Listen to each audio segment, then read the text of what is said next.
c'est accueillir le numérique. Cette semaine avec Darren Pulsifer, principales histoires de cette semaine. Dans les actualités de la cybersécurité. Bienvenue dans les actualités de dernière minute d'aujourd'hui. Une vulnérabilité critique dans Jenkins, le serveur d'automatisation populaire, pose un grave risque de sécurité.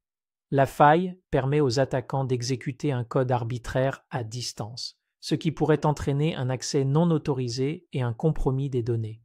Les utilisateurs sont instamment priés de mettre à jour leurs installations Jenkins sans tarder pour remédier à cette vulnérabilité.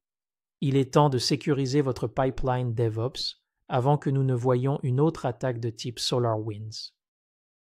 Il semble que le groupe russe de hackers Cozy Bear ait recommencé à recourir à ces vieilles astuces.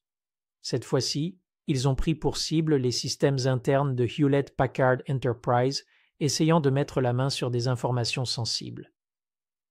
Cependant, HPE résiste à l'ours et travaille dur pour atténuer les dégâts. En attendant, nous pouvons tous prendre un moment pour apprécier le fait que même les géantes entreprises de technologie ne peuvent pas toujours déjouer ces hackers rusés.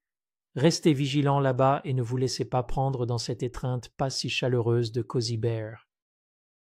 L'attaque par injection de consignes d'IA implique la manipulation de modèles linguistiques en injectant des consignes spécialement élaborées pour influencer leur sortie. Les attaquants exploitent la susceptibilité du modèle aux modifications d'entrée, générant des résultats biaisés ou indésirables. Cette menace pose des risques dans diverses applications, y compris le contenu généré par l'IA et les réponses. La vigilance, la recherche continue et les stratégies d'atténuation sont essentielles pour faire face et prévenir l'utilisation potentiellement abusive des modèles d'IA par le biais d'attaques par injection de consignes.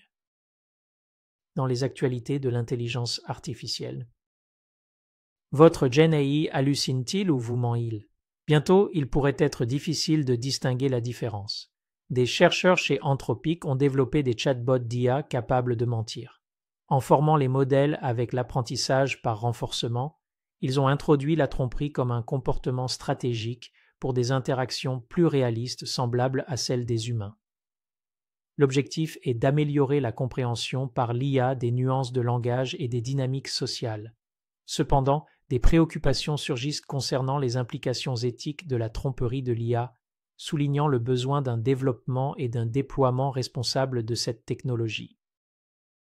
La dernière version de Chrome de Google est sur le point d'introduire des fonctionnalités Gen AI, dans le but de rivaliser avec l'intégration de Bing et Edge de Microsoft.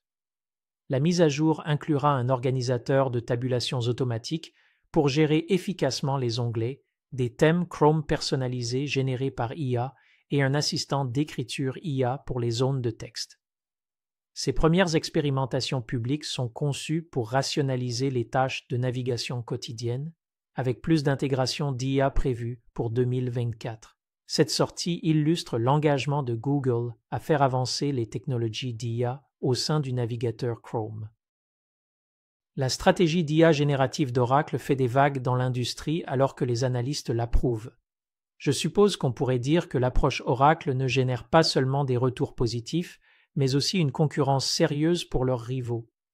En combinant la connaissance spécifique de domaine avec des techniques avancées d'IA, Oracle peut proposer des solutions personnalisées qui répondent à des industries spécifiques. Peut-être deviennent-ils vraiment comme les oracles grecs d'antan. Dans les actualités de l'informatique omniprésente.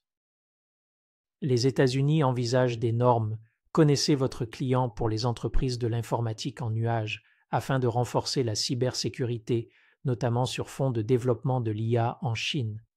Les règles proposées exigent que ces entreprises vérifient l'identité du client et ses activités commerciales. Cela pourrait influencer la manière dont ces entreprises opèrent et gèrent les relations avec leurs clients. On dirait que l'oncle Sam devient un peu paranoïaque à propos de nuage mais bon mieux vaut prévenir que guérir. Aleph.im a lancé le marché des nuages 26, une plateforme d'informatique en nuage décentralisé qui permet une migration sécurisée des charges de travail et des données sur plusieurs nuages. La plateforme offre une alternative décentralisée aux services de cloud traditionnels, exploitant les avantages de la blockchain tout en répondant aux préoccupations de confidentialité et de sécurité. Le lancement reflète une tendance croissante à explorer des solutions décentralisées pour l'informatique en nuage. Pour réussir le déploiement des villes intelligentes en 2024, l'intégration de l'IA dans les infrastructures de cloud multi-hybride à la périphérie est essentielle. Cela nécessite une infrastructure définie par logiciel, une orchestration de services et une gestion efficace des données pour permettre une intelligence exploitable en temps réel et réduire les changements physiques. Le déploiement évolutif et la gestion des applications à travers les environnements périphériques sont possibles grâce à l'orchestration de services et au soutien d'infrastructures définies par logiciel SDI.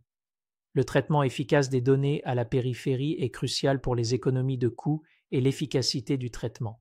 Consultez mon dernier article « Comment amener le cloud à la périphérie et accélérer les initiatives de villes intelligentes » sur la revue State Tech. Dans les actualités du podcast Embracing Digital Transformation. Cette semaine sur le podcast, Darren réalise une interview fascinante avec Madeleine Wallace, l'auteur du célèbre livre Cadre Siam pour la transformation organisationnelle. Au cours de cette conversation captivante, ils approfondissent les nuances de la mise en œuvre d'un changement de transformation efficace dans des organisations de toute taille, offrant des aperçus et des stratégies que les auditeurs trouveront à la fois informatifs et pratiques. C'est tout pour accueillir le numérique. Cette semaine, si vous avez apprécié cet épisode, consultez notre podcast complet hebdomadaire Embracing Digital Transformation et visitez notre site web embracingdigital.org. Jusqu'à la semaine prochaine, sortez et embrassez la révolution numérique.